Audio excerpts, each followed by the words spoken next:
COSATU-affiliated public sector unions say their wage demand is fairly reasonable.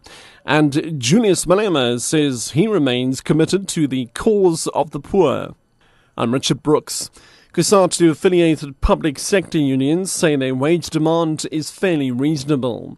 The unions say they remain committed to returning to the negotiating table with government. Wage talks deadlocked on Tuesday night as unions accused government of going back on their wage offer. Government is offering a 6.7% increase, while unions are demanding a 7.7% increase. Nkosi Nati Dlobi is one of the COSATU negotiators.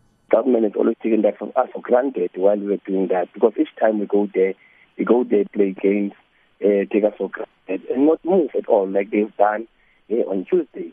The worst thing they've done Tuesday was to move from what they offered on the 4th of July, the 6.9%.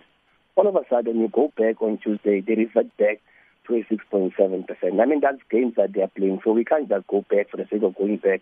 Expelled ANC Youth League President Julius Malema says he remains committed to the cause of the poor. He was addressing the Friends of the Youth League in Bloemfontein last night. Malema says he remains hopeful that one day the ANC will open its gates and let him in again. He told the league that forming a political party was not an option. Malema says he's inspired by the poor and their struggle for a better life. We don't care what the rich think about us, because the richness is our blood. We're inspired by children who go to school without food, come back during break, pretend as if they've eaten, go back and continue to learn. Those are the people who inspire us. We are not inspired by cowards, those who have betrayed the poor, those who enjoy dining with the rich. Those are not our role models. Former Chief Justice Arthur Chaskalson says South Africa is now a much better place than it was under apartheid. He was speaking at the opening ceremony of the 25th International Association for Conflict Management conference last night. The event is hosted by the Africa Centre for Dispute Settlement at the University of Stellenbosch. Chaskalson pointed out that much has changed since the new constitutional order came into being in South Africa, but he says many challenges remain.